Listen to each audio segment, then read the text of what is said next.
السلام علیکم۔ ساس کی کھانسی کی وجہ سے بہو کی نیند ڈسٹرب ہو رہی تھی۔ شوہر کے سامنے خود تو ساس کو برا بھلا کہہ نہیں سکتی تھی، لہٰذا بہو نے فوراً اپنے چندوا کے بیٹے کو چٹکی کاٹی جو رونے لگا، اور پھر اپنے بیٹے کا نام استعمال کرتے ہوئے اپنے شوہر سے کہا، ماں جی کی وجہ سے چھوٹا بار بار اٹھ جاتا ہے۔ اگر بچے کی نیند پوری نہ ہوئی تو شاید ٹھنڈ میں بچہ ویسے ہی بیمار پڑ جائے گا۔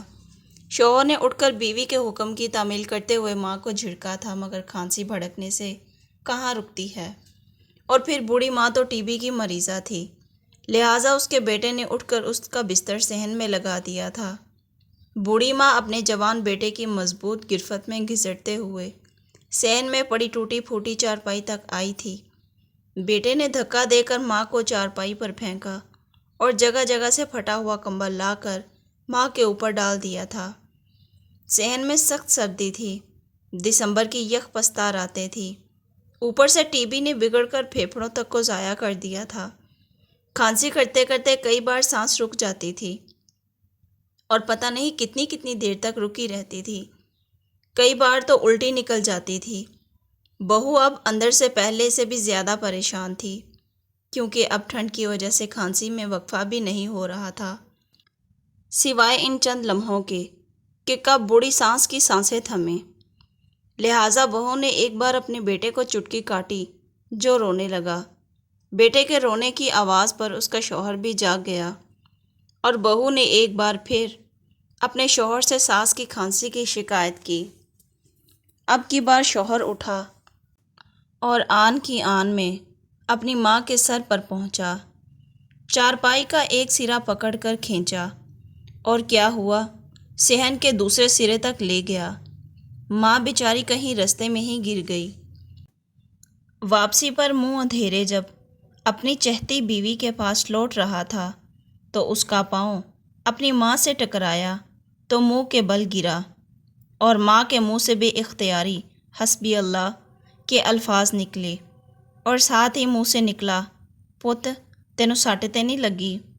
بیٹے نے کوئی جواب نہ دیا، اٹھا اور ایک بار پھر اپنی ماں کو گھسیٹنے کے انداز میں اٹھائے ہوئے لے جا کر بستر پر ڈال دیا، جہاں اس کی ماں ساری رات ٹھنڈ کی وجہ سے کھانستے کھانستے صبح تک مر گئی، اور جسم ٹھنڈ کی وجہ سے اکڑ گیا۔ صبح جب بہو نے ناشتہ کر لیا، اپنے شوہر کو بھی کروا لیا، تو پھر اس ناہنجار کو اس کی ماں کی موت کی خبر سنائی، اور شوہر اب کی بار بھی کوئی پشیماں نہ ہوا، بلکہ الٹا ماں کی موت کے نام پر گاؤں سے مانگ کر بیوی کے پیٹ کا جہنم بھرا، اور ماں کو اس کا اپنا خرید کر رکھا گیا کفن پہنا کر قبر میں اتار دیا۔ وقت گزرتا گیا، اس بدبخت کا بیٹا جوان ہوا، بیوی بیٹے کی چڑھتی جوانی میں فوت ہو گئی، جبکہ وہ مکافات عمل سے گزرنے کے لیے زندہ رہا۔ وہ بوڑھا ہو چکا تھا۔ کھانسنے کی وجہ سے اس کی چارپائی دسمبر جنوری کی یخ پستہ راتوں میں بھی صحن کے آخری کونے میں عین اس مقام پر ہوتی جہاں آخری بار اس نے گھسیٹ کر اپنی ماں کو لٹایا۔ اس کے پاس اوڑھنے کے نام پر وہی ماں والا کمبل تھا، البتہ وہ مرد تھا، چل پھر سکتا تھا، لہٰذا وہ دور دور کے دیہاتوں میں جا کر کچرے سے گرم کپڑے ڈھونڈ لاتا جو اسے سردی سے بچانے کے کام آتے تھے، مگر سردی سے بچ سکتا تھا، اپنے انجام سے نہیں۔ آج وہ اپنے نومولود پوتے کو پیار کر رہا تھا کہ بہو نے دیکھ لیا، اس کا پوتا رات کو بیمار پڑ گیا۔ اس کی بیوی نے اپنے شوہر کے سامنے سارا الزام سر پر ڈالتے ہوئے بتایا کہ سسر نے اسے اٹھا کر باہر ٹھنڈ میں اپنے پاس رکھا، میرے مانگنے پر مجھے گالیاں دیتا رہا اور کہتا رہا کہ تو بچوں کو باپ دادا کے پیار سے محروم کر رہی ہے۔